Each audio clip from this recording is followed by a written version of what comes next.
किसी गांव में भुवन नाम का एक लकड़हारा रहता था। वो बेहद गरीब लेकिन स्वभाव से ईमानदार था।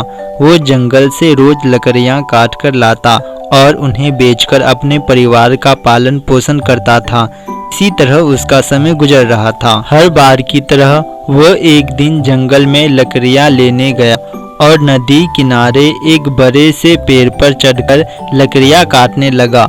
वो पेड़ से लकड़ियां काट ही रहा था कि तभी कुल्हाड़ी उसके हाथ से छूटकर नदी के गहरे पानी में जा गिरी। एकाएक इस घटना से भुवन स्तब्ध रह गया और फिर दुखी होकर रोने लगा, क्योंकि उसके पास सिर्फ वो लोहे की एक ही कुल्हाड़ी थी और अब वो भी नदी में गहरे पानी में गिर गई। अब उसके बिना वो कैसे लकड़ियां काटेगा और ऐसे हालत में तो वो और परिवार भूखे मर जाएगा।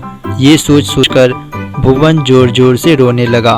तभी नदी में से जल देवता प्रकट हुए और भुवन से उसके रोने का कारण पूछा।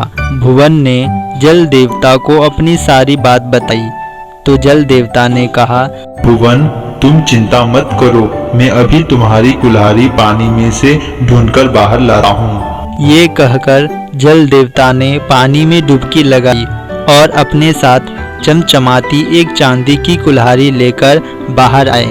जल देवता ने भुवन से कहा, भुवन, ये लो तुम्हारी कुल्हाड़ी। तो भुवन ने चांदी की कुल्हाड़ी देखकर कहा, नहीं भुवन, ये मेरी कुल्हाड़ी नहीं है। ये सुनकर जल देवता फिर से पानी में गए और इस बार वो चमचमाती सोने की कुल्हाड़ी लेकर बाहर आए और बोले, भुवन, ये लो, आखिर तुम्हारी कुल्हाड़ी मिल ही गई। इस बार भी भुवन यह कहकर मना कर दिया कि वो सोने की कुल्हाड़ी उसकी नहीं है। तो एक बार फिर जल देवता ने पानी में डुबकी लगाई और अब की बार वो अपने साथ एक लोहे की कुल्हाड़ी लेकर आए थे।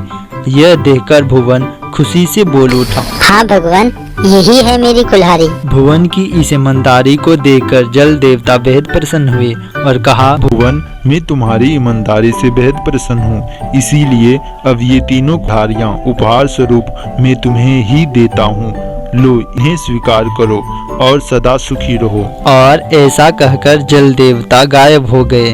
अब मंगू अपने घर वापस आ गया और अपने परिवार के साथ खुशी खुशी जीवन व्यतीत करने लगा।